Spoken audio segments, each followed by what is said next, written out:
From Washington, this is VOA News.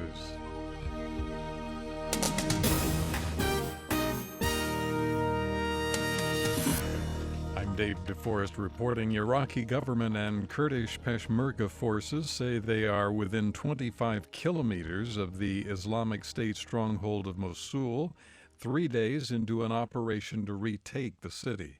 Henry Ridgwell reports. Islamic State released a propaganda video Wednesday purporting to show its fighters defiantly patrolling the streets of Mosul. An unidentified militant addresses the camera, warning that the United States will be defeated in Iraq. Despite the rhetoric, Islamic State fighters are rapidly losing ground.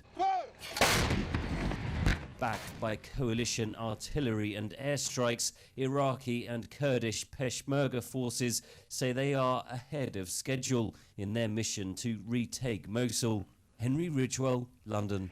The United Nations says Russia's extension of a truce in the Syrian city of Aleppo does not provide enough time to allow humanitarian aid to be delivered to civilians. Завтра, 20 октября, с 8 часов утра, Russian Lieutenant General Sergei Rudskoy said a humanitarian pause Thursday in Aleppo will last from 8 a.m. to 7 p.m. That's 3 hours longer than originally planned.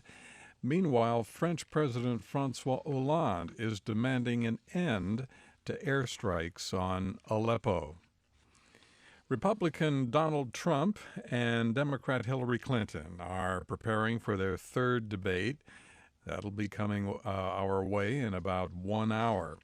It will be the last time millions of Americans will have a chance to see the two candidates square off on a wide range of issues. Clinton will show up on the debate stage in Las Vegas, Nevada, with a growing lead in public opinion polls over Trump. In an unusually contentious campaign, both candidates have declared each other unfit to be president. This is VOA News.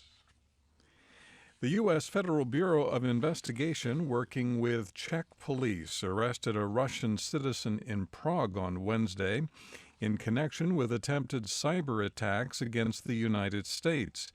Last week, the Obama administration formally accused the Russian government of hacking U.S. institutions in an attempt to influence the upcoming presidential election. Police have not said the arrested man was involved with the election-related hacking. Leaders of Germany, Russia, Ukraine, and France gathered Wednesday in Berlin for talks aimed at reestablishing the stalled Minsk peace agreement on the Ukraine crisis. German Chancellor Angela Merkel said the talks among Russian President Vladimir Putin, Ukrainian President Petro Poroshenko, and French President François Hollande didn't achieve miracles, but that the sides did agree to work on a plan to move forward with the Minsk agreement. Among the issues discussed was the creation of zones of disengagement between the warring parties, as well as measures to improve the humanitarian situation in eastern Ukraine. Police in Europe announced Wednesday the arrest of 314 people from 52 different countries this week following a series of raids. Europol also says it has broken up several human trafficking rings. The agency says it has disrupted the most dangerous criminal networks currently active, focusing on cases related to illegal immigration, human trafficking, drug trafficking, and cyber crime. Officials say the trafficking networks based in Nigeria, Asia, and Eastern Europe are the most active in Europe.